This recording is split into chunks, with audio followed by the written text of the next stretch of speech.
हरी हरी हरी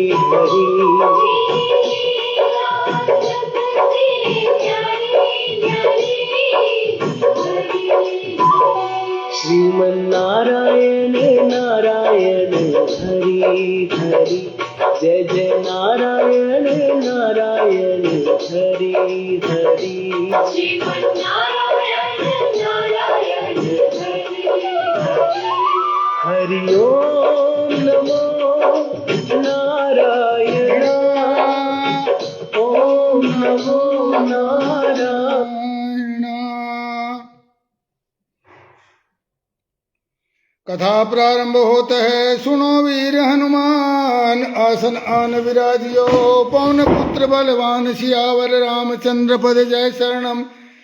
शंकर हरिओम जय जय सिया राम, मंगल भवन मंगल हारी, उमा सहित जय जपत पुरारी। बांके बिहारी लाल की जय, कृष्ण कन्हैया लाल की जय। नारद जी ने कहा, युधिष्ठिर अब हिरण्यकशिपु ने यह विचार किया कि मैं अजय अमर और संसार का एक छत्र सम्राट बन जाऊं, जिससे मैं कोई मेरे सामने खड़ा तक न हो सके। और इसलिए वह मंदराचल की एक घाटी में जाकर अत्यंत दारुण तपस्या करने लगा।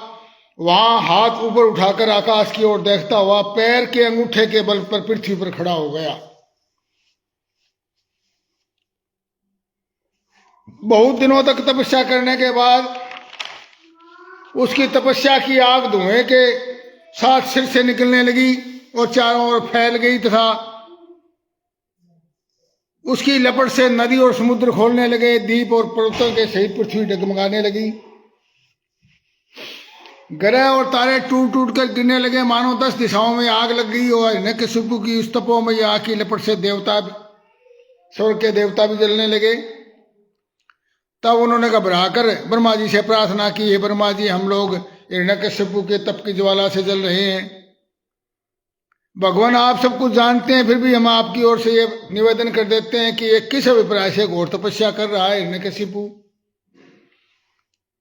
हमने सुना है कि ऐसा हट करके वह घोर तपस्या में जुटा हुआ है। आप 3 लोकों के स्वामी है, अब वह आपका ब्रह्मा जी का यह सर्वश्रेष्ठ परमेष्ठी पद पाना चाहता है।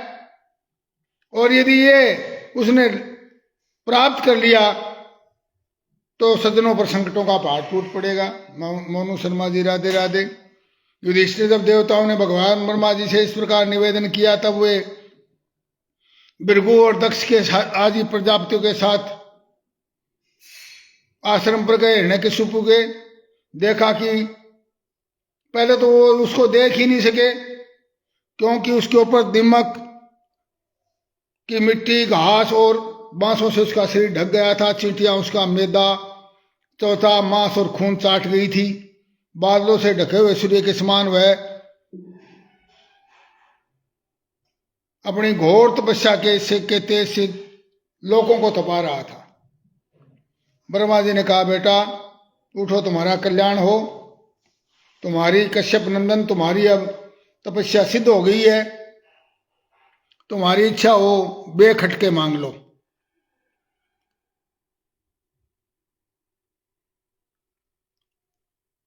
मैंने तुम्हारे हृदय का अद्भुत बल देखा। अरे डांसों ने तुम्हारी देख हार डाली, फिर भी तुम्हारे प्राण हड्डियों के सारे टिके हुए हैं। दैत्य श्रोमणी, इसी से प्रसन्न होकर मैं तुम्हें जो कुछ मांगो दिए देता हूं। इतना कहकर ब्रह्मा जी ने उसके चींटियों से खाए हुए शरीर पर अपने कमंडल का दिव्य और अमोघ प्रभावशाली जल छिड़का। और जैसे लकड़ी के ढेर में से आग जल उठे, वैसे जल छिड़कते ही बांस और दिमकों की मिट्टी के बीच में से वह उठ खड़ा हुआ।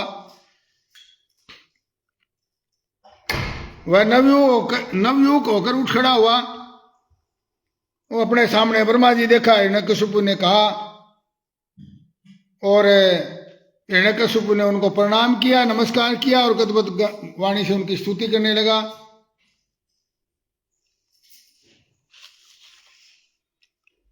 हे प्राणियों के आत्मा, आप अनादि अनंत अपार सर्वज्ञ और अंतर्यामी हैं। आप ही काल हैं। पर वो यह व्यक्त ब्रह्मांड आपका स्थूल शरीर है। चेतन और अचेतन दोनों ही आपकी शक्तियां, मैं आपको नमस्कार करता हूं। प्रभु आप समस्त वरदाताओं में श्रेष्ठ हैं। यदि आप मुझे अभीष्ट वर देना चाहते हो तो ऐसा कर दीजिए कि आपके द्वारा बनाए हुए किसी प्राणियों के अतिरिक्त और भी किसी जीव से अस्त्र शस्त्र या पृथ्वी या आकाश में कहीं भी मेरी मृत्यु न हो, युद्ध में मेरा कोई सामना न कर सके। यानी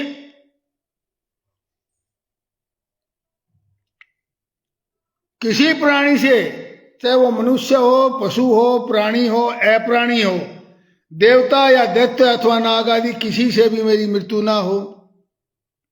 72 बार दिन में या रात्रि में, ना दिन में ना रात्रि में, आपके बनाए हुए प्राणियों के अतिरिक्त और किसी जीव से, अस्त्र से, शस्त्र से, पृथ्वी से या आकाश में कहीं भी मेरी मृत्यु न हो और युद्ध में मेरा कोई सामना न कर सके। मैं समस्त प्राणियों का एक छत्र सम्राट हूं। ब्रह्मा जी ने कहा, बेटा तुम जो वर मांग रहे हो वह जीवों के लिए बहुत दुर्लभ है, परंतु दुर्लभ होने पर भी मैं सब तुमको दे देता हूं। नारद जी कहते हैं, ब्रह्मा जी के वरदान कभी झूठे नहीं होते। युधिष्ठिर, ब्रह्मा जी से वर प्राप्त करने के हिरण्यकशिपु का शरीर स्वर्ण के सोने के समान कांतिमान एवं स्पष्ट हो गया। वह अपने भाई की मृत्यु का स्मरण करके भगवान से द्वेष करने लगा। उस महादैत्य ने समस्त दिशाओं, तीनों लोकों, देवता, असुर, नरपति, गंधर्व, गरुड़, सर्प, सिद्ध, सारण, विद्याधर ऋषि, पितरों के अधिपति बलदेव शर्मा जी, राधे राधे। पितरों के अधिपति मनु, यक्ष, राक्षस, पिशाच राज, प्रेत, भूतपति, समस्त प्राणियों के राजाओं को जीतकर अपने वश में कर लिया। यहां तक कि उस विश्व विजयी दैत्य ने लोकपालों की शक्ति और स्थान भी छीन लिए। अब वह नंदनमद आदि दिव्य उद्यानों के सौंदर्य से युक्त स्वर्ग में ही रहने लगा स्थायी रूप से। सर्वांग सुंदरी अप्सराएं अपने नुपुरों से रुन झुन की ध्वनि करती हुई रत्न में मुंह पर इधर उधर टहला करती थी और हिरण्यकशिपु ने उन सबको जीत करके महेंद्र के राजा इंद्र के महल के महाबली और महायशस्वी इंद्र के महल में महाबली और मनस्वी हिरण्यकशिपु जब सब लोगों को जीतकर और स्वतंत्रता से विहार करने लगा, उसका शासन इतना कठोर था कि उससे भयभीत होकर के देव दानव उसके चरणों की वंदना करने लगे। युधिष्ठिर उस उत्कट गंध वाली मदिरा पीकर वह मतवाला रहता था। पृथ्वी के 7 द्वीपों में उसका अखंड राज्य था। पर्वत अपनी घाटियों के रूप में उसमें खेलने का स्थान।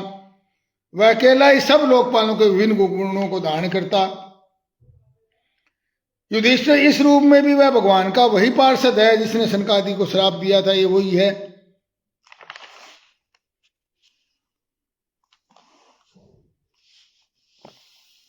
उसके कठोर शासन से जब सब लोकपाल घबरा गए तो उन्होंने भगवान की शरण ली।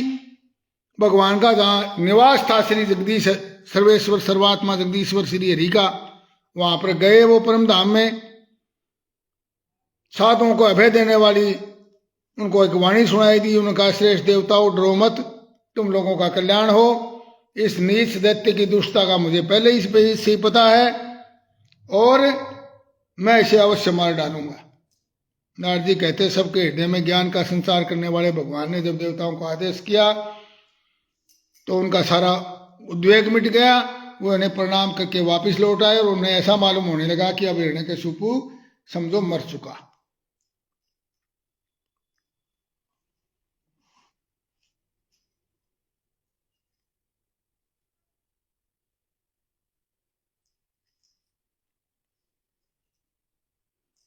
युधिष्ठिर दैत्यराज हिरण्यकशिपु के बड़े विलक्षण 4 पुत्र थे।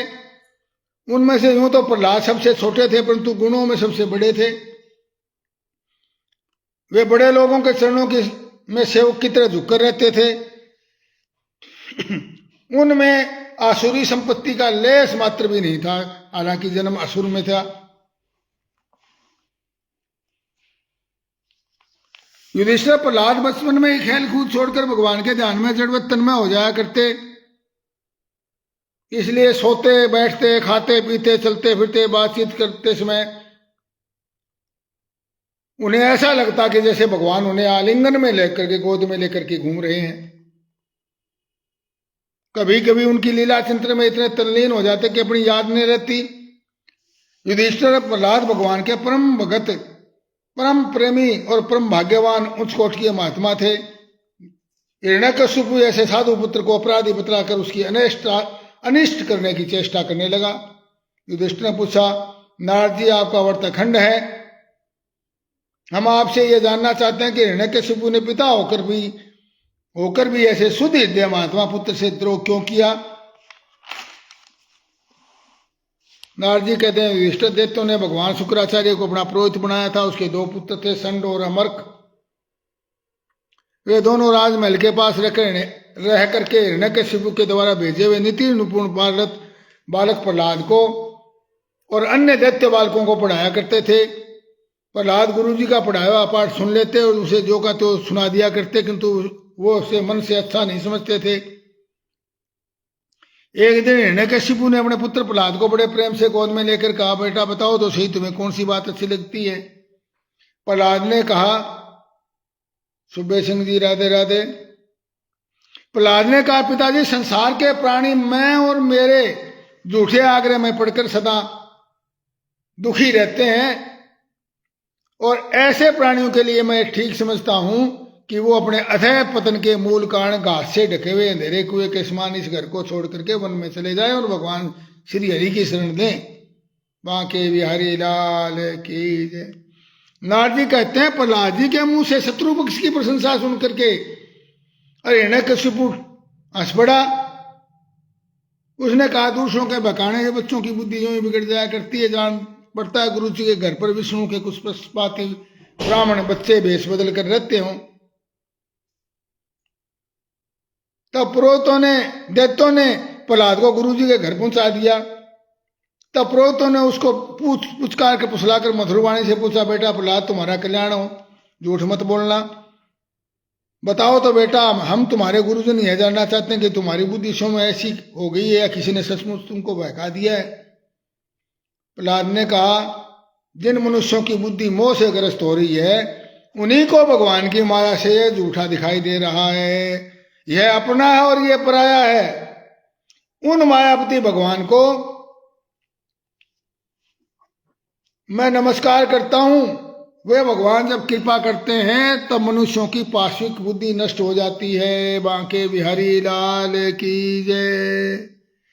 और इसी पशु बुद्धि के कारण, अब देखिए यहां पर सूत्र है,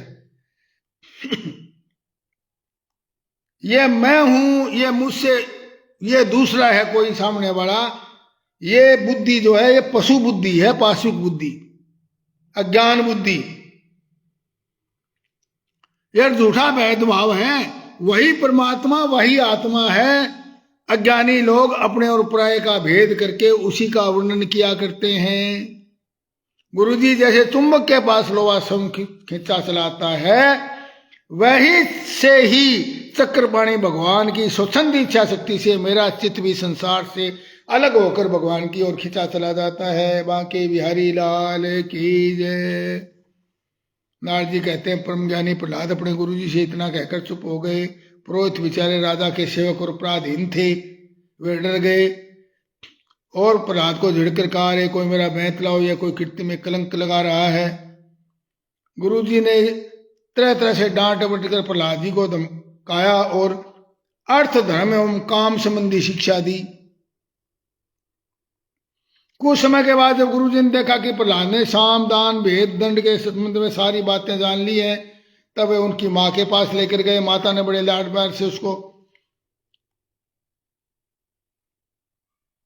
नहला धुला करके अच्छे कपड़े पहना करके हिरण्यकशिपु के पास ले गए। प्रहलाद ने पिता के चरणों में लौट गए। प्रहलाद अपने पिता के चरणों में लौट गए। हिरण्यकशिपु ने आशीर्वाद दिया और दोनों हाथों से उठाकर बहुत देर तक गले लगाए रखा। हिरण्यकशिपु ने कहा, चिरंजीव बेटा प्रहलाद, इतने दिनों में तुमने गुरु से जो शिक्षा बात प्राप्त की है, कोई अच्छी सी बात हमें सुनाओ। प्रहलाद ने कहा, पिताजी विष्णु भगवान की भक्ति के 9 भेद हैं, बांके बिहारी लाल की जय। ये 9दा भक्ति बार बार आती है, 9 तरह की भक्ति रामायण में भी आई है। यहाँ पर भी प्रहलाद जी बता रहे हैं कि भगवान विष्णु की भक्ति 9 प्रकार की है। पहली भक्ति है भगवान के गुण लीला नाम आदि को सुनना, श्रवण करना। पहली भक्ति भगवान के गुण लीला और नाम आदि को सुनना, उन्हीं का कीर्तन करना। नंबर 2, तीसरा उनके रूप नाम आदि का स्मरण करना। चौथा उनके चरणों की सेवा करना। 5वां उनकी पूजा अर्चना करना। 6ठा उनका वंदन करना। 7वां उनको दास्य भाव यानी दास के रूप में उनके सामने कि मैं तो आपका दास हूं, दास्य भाव से उनको भजना।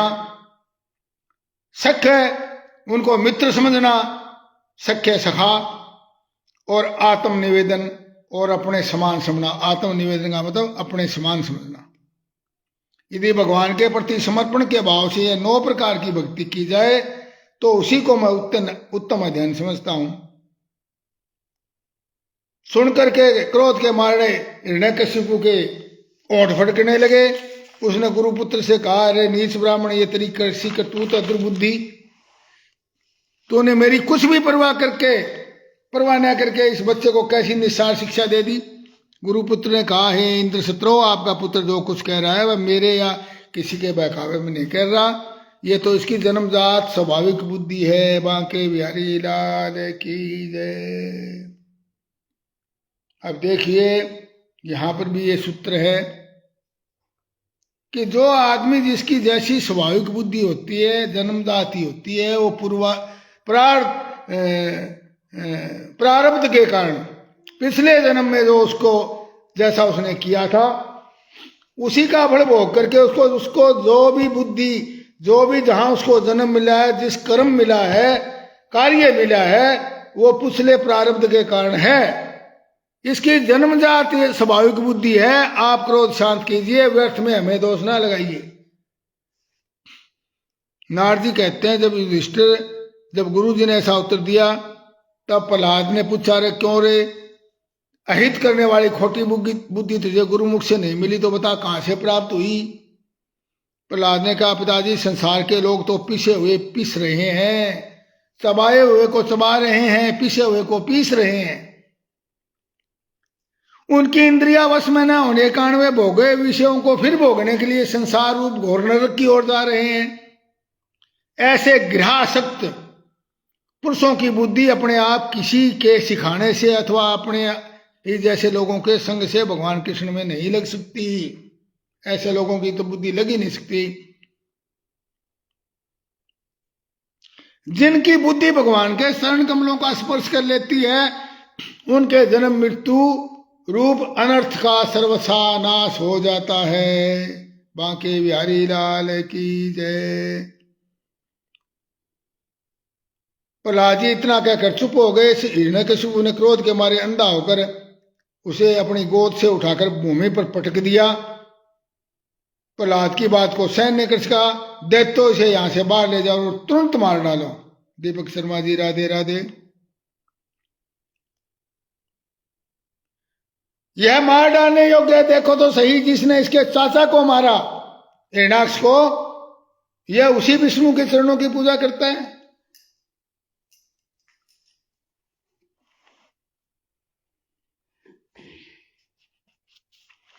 यदि अपना पुत्र भी हित करने लगे तो रोग के समान वह शत्रु है, उसे काट डालना चाहिए। जिस तरह कोई अंग दूषित हो जाए तो उस अंग को काट डालना चाहिए। यह स्वजन का बाणा पहन करके, मेरे पुत्र का बाणा पहन करके मेरा शत्रु ही कोई आया है। जब दैत्यों को इस प्रकार आज्ञा दी तब वो उसको ले जा करके हाथों में त्रिशूल लेकर के मारो काटो इस प्रकार चिल्लाने लगे। प्रहलाद चुपचाप बैठे थे। दैत्य उनके सभी मर्म स्थानों को शूलों से घाव कर रहे थे, शूल से, परंतु प्रहलाद का चित्त परमात्मा में लगा हुआ था। प्रहलाद के शरीर पर जब शूलों के मार का कोई असर नहीं हुआ तो हिरण्यकशिपु को बड़ी शंका हुई। तब प्रहलाद को मार डालने के लिए बड़े हट से भांति उपाय करने लगा। कभी उन्होंने हाथियों से कुचलवाया, विषधर सांपों से डसवाया, पुरोहितों से कृत्या राक्षस की उत्पन्न करवाई, पहाड़ की चोटी से नीचे डलवा दिया, सम्रासुर से अनेकों प्रकार की माया का प्रयोग करवाया, अंधेरी कोठरियों में बंद कर दिया, विष पिलाया, खाना बंद कर दिया, बर्फीली जगह देखती आग, समुद्रों से बारी बारी से समुद्र में डलवाया, आंधी में छोड़ दिया, पर्वतों के नीचे दबा दिया, परंतु इनमें से कोई भी उपाय से वह अपने पुत्र निष्पाप प्रहलाद का बाल भी बांका ना कर सका। जिसको राखे साइया मार सके ना कोई, बाल भी बांका नहीं होता उसका। जिसके परम पिता परमात्मा जिसको बचाता है उसको मारने वाला कोई नहीं, और जिसको परम पिता परमात्मा मार देता उसको बचाने वाला कोई नहीं। इसे मैंने बहुत बुरा भला कहा, सोचने लगा हिरण्यकशिपु अवश्य ही इसकी शक्ति की था नहीं, अवश्य ही इसके विरोध से मेरी मृत्यु हो जाएगी, संभव है न भी हो। इस प्रकार सोच विचार करते उसका चेहरा उतर गया। शुक्राचार्य के पुत्र षंड और अमरक ने जब देखा कि हिरण्यकशिपु तो मुंह लटका कर बैठा है, तो उन्होंने कहा, स्वामी आपने अकेले ही तीनों लोक पर विजय प्राप्त कर ली है, हमने देखने में तो कोई चिंता की बात लगती नहीं, कि भला बच्चों के खिलवाड़ में भी भलाई बुराई सोचने की कोई बात नहीं। तब तक हमारे पिता शुक्राचार्य जी नहीं आ जाते, तब तक डर कर कहीं भागने जाए, इसलिए इसको वरुणोपासों में बांध लो। अनूप गर्ग जी राधे राधे। युधिष्ठिर इसके बाद पुरोहित उसे पाठशाला में ले गए और धर्म अर्थ और काम और इन तीन पुरुषार्थ की शिक्षा देने लगे। एक दिन गुरुजी गृहस्थी के काम से कहीं बाहर चले गए थे। छुट्टी मिल जाने के कारण समवयस्क जो उसके हम उम्र बच्चे थे, समवयस्क बालकों ने प्रहलाद जी को खेलने के लिए पुकारा और प्रहलाद जी के पास जाकर के प्रहलाद जी उनको कृपा करके हंसते हुए उन्हें उपदेश करने लगे। युधिष्ठिर वे सभी बालक थे। प्रहलाद ने कहा, मित्रों, इस संसार में मनुष्य जन्म बड़ा दुर्लभ है। इस मनुष्य जन्म में भगवान के श्री चरणों की शरण लेना ही एकमात्र सफलता है। हमारे सिर पर अनेकों प्रकार के भय सवार रहते हैं, इसलिए ये शरीर जो भगवत प्राप्ति के लिए पर्याप्त है, काफी है। इसलिए इसकी आयु 100 वर्ष की है। इसलिए जिन्होंने अपनी इंद्रियों का वश में नहीं किया, उसकी आयु का आधा हिस्सा तो न्यों ही बीत जाता है।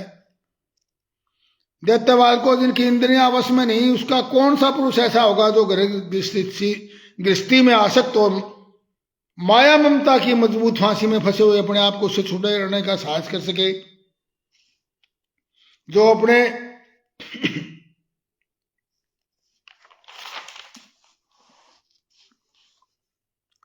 यह मेरा कुटुंब है, इस भाव से वह मनुष्य इसमें इतना रम जाता है कि उसी के पालन में अपनी आयु को गंवा देता है। भाइयों, जो इस प्रकार अपने कुटुंबियों के ही पेट पालन में लगा रहता है, वह कभी भगवान का भजन नहीं करता। वह विद्वान हो तो भी उसे परमात्मा की प्राप्ति नहीं हो सकती जो भगवान का भजन नहीं करता, चाहे विद्वान हो।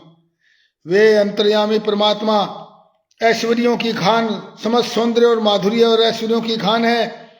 वे अंतर्यामी दृष्टा के रूप में है और वे ही दृश्य जगत के रूप में। ये जगत भी वही है और वो इसको देखने वाले भी वही है, दृश्य भी वही है, दृष्टा भी वही है। इसलिए तुम लोग अपने दैत्यपने का और असुरी संपत्ति का त्याग करके समस्त प्राणियों पर दया करो, प्रेम से भलाई उनकी भलाई करो। इसी से भगवान प्रसन्न होते हैं। आदि नारायण अनंत भगवान के प्रसन्न हो जाने पर ऐसी कौन सी वस्तु है जो मिल नहीं जाती। जब हम श्री भगवान के चरणामृत का सेवन करने, उनके नाम गुणों का कीर्तन करने में लगे हैं, तब हमें मोक्ष की भी क्या आवश्यकता है। यूं शास्त्रों में धर्म, अर्थ और काम, इन तीनों पुरुषार्थों का वर्णन किया गया है। ये सभी वेदों के प्रतिपाद विषय हैं, परंतु वे यदि परम हितैषी भगवान श्री हरि को आत्मसमर्पण करने में सहायक है, तभी वो सच्चे हैं। धर्म, अर्थ और काम, अन्यथा ये सबके सब निरर्थक है। मैं यह निर्मल ज्ञान जो मैंने तुम लोगों को बताया है, ये मैंने नारद जी, नर नारायण ने पहले नारद जी को उपदेश दिया था और उन नारद जी ने ही मुझे ये सबसे पहले सुनाया था। प्रहलाद जी ने के सहपाठियों ने प्रहलाद जी इन दोनों गुरु पुत्रों को छोड़कर किसी गुरु को न तो तुम जानते हो न हम। ये ही हम सब बालकों के शासक है। ये तुम तो एक अभी छोटी अवस्था के हो और दूसरे जन्म में ही महल में अपनी माँ के पास रहे हो। फिर तुम्हारा नारद जी से मिलना कैसे हुआ? तुम कहते हो नारद जी ने मेरे को बताया, तुम्हारी छोटी सी अवस्था है तो नारद जी तुम्हें कब मिल गए? फिर ये बोले इस विषय में विश्वास दिलाने वाली कोई बात हो तो तुम हमारे को विश्वास दिलाओ कि नारद जी ने आपको बताया नहीं, आप हमें विश्वास नहीं होता इस बात का। कथा समापत होत है सुनो वीर हनुमान, कथा हमारी बैकुंठ में आप करो विश्राम। सियावर रामचंद्र पद जय शरणम, शंकर हरिओम जय जय सिया राम। मंगल भवन मंगल हारी, द्रवौ दशरथ अजिर बिहारी।